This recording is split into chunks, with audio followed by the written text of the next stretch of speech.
wisdom that shines once was a young man named Daniel who was known for his ambition. He read books on strategy, followed the world's influencers, and sought advice from anyone who appeared successful. Yet, despite his efforts, his life felt like a puzzle with missing pieces. One day, his grandmother handed him a Bible and whispered, "Wisdom is not proven by titles or possessions, but by a life well lived."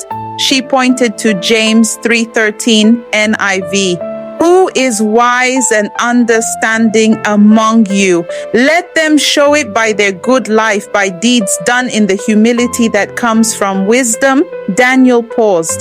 He realized wisdom wasn't about how loudly he could speak, but how quietly he could live with purpose, humility, and peace. As he began to walk with God, he discovered true wisdom begins with reverence for the Lord.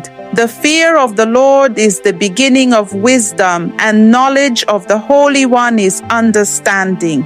Proverbs 9:10. At his workplace, Daniel faced a critical decision. His boss asked him to manipulate some numbers in a report to make the company look more profitable. Everyone around him said, "It's just business.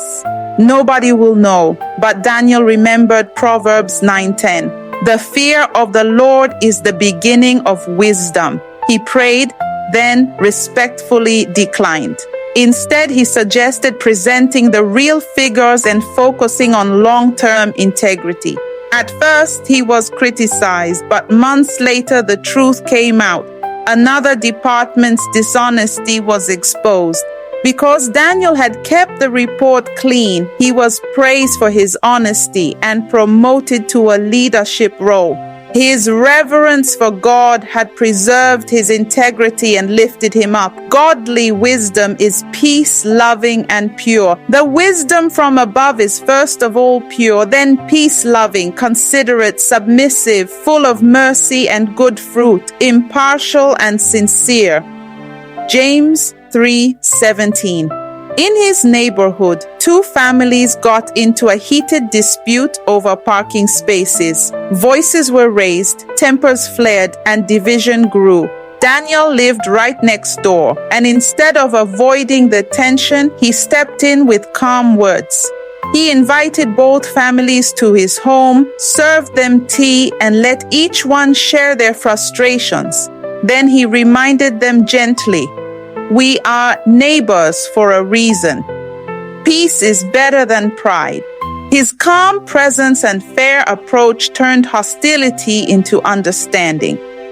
That evening, they agreed on a fair arrangement and even shared a meal together. Daniel didn't take sides. He built a bridge. As James 3:17 says, "The wisdom from above is peace-loving and considerate." His actions planted peace where there was strife. Wisdom shows in choices, not just words.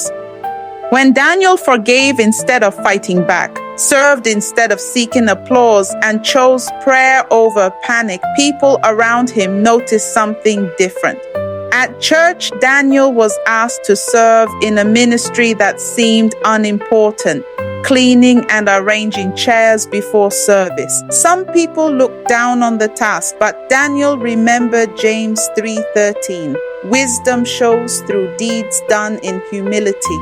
Quietly, week after week, he showed up early, prayed over every chair, and served joyfully without recognition. Months later, during a revival service, people testified how they felt God's presence the moment they sat down. The pastor later shared that Daniel's unseen prayers had prepared the atmosphere. Without speaking a word, Daniel's choice to serve humbly had touched lives more deeply than any sermon he could have preached. Slowly, Daniel became a light to others, not because he was the loudest, but because his life reflected God's wisdom. His peace drew people, his humility inspired them, and his faith pointed them to Christ. Godly wisdom isn't flashy, it's fruitful. It's not about winning arguments, it's about winning souls through a life of peace, humility, and love.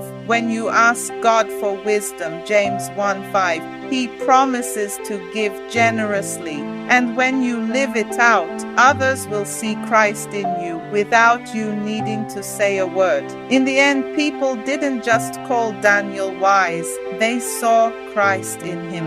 Thank you for watching. Please let us know at the comments ways you well live godly wisdom and let the results speak.